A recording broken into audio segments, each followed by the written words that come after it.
Hey, it's Trent Cotton with NakedHR.me, and the next 4 episodes celebrating the month of October, where we all try to go somewhere where we get scared, whether it's a haunted house or haunted trail.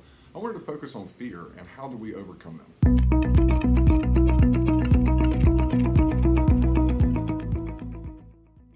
For me, the fear of rejection is crippling.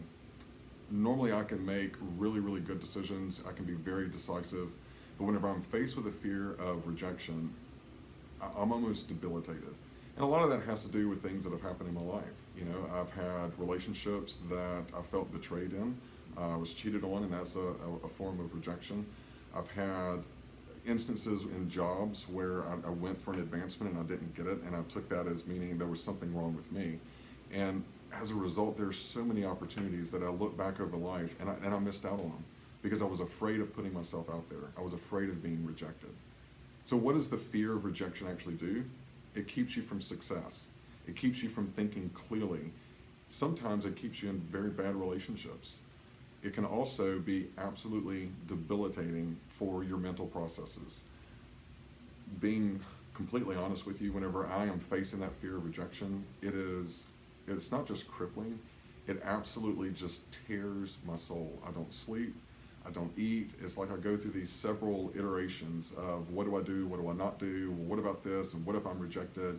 And it's all about my self-concept, and it's so stupid whenever I think about it, whenever I talk about it, but it's something that I have to face daily. So I want to give you a couple of things that you can think about for your Monday motivation if you're struggling with the fear of rejection. So the way that I get over the fear of rejection is to always align myself with the goal and understand that the first path that I choose may not be the right one. And that if it doesn't happen the way that I think it should happen, that's not necessarily a rejection. That's just God, karma, whatever you believe, telling you, hey, there's another way to do this. And so listen to it and be in tune. The other is to put perspective that sometimes whenever you receive rejection, it's more about the other person than it is about you. And I know that's hard. For me, that's something that I struggle with because I always think, okay, well, I wasn't smart enough, I wasn't driven enough, I didn't give the right answer, I didn't love them enough.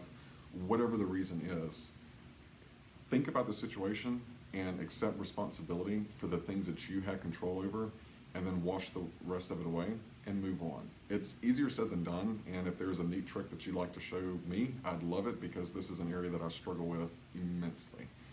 The other thing that I have found that helps is journaling. Just getting the thoughts out of my head, identifying the fear, and what would happen if I were rejected. And whenever I go back and I read through what I wrote, sometimes I kind of in the bottom left-hand corner of my journal, I'll say, okay, when the rejection happens, this is how I'm going to react. So when the rejection does happen, I almost have like a task list of, all right, snap out of it, reshape it, reframe it, and grow. So those are my little bitty tips on how to get over the fear of rejection. I hope that you don't deal with it as much as I do, and I hope that you have a great Monday.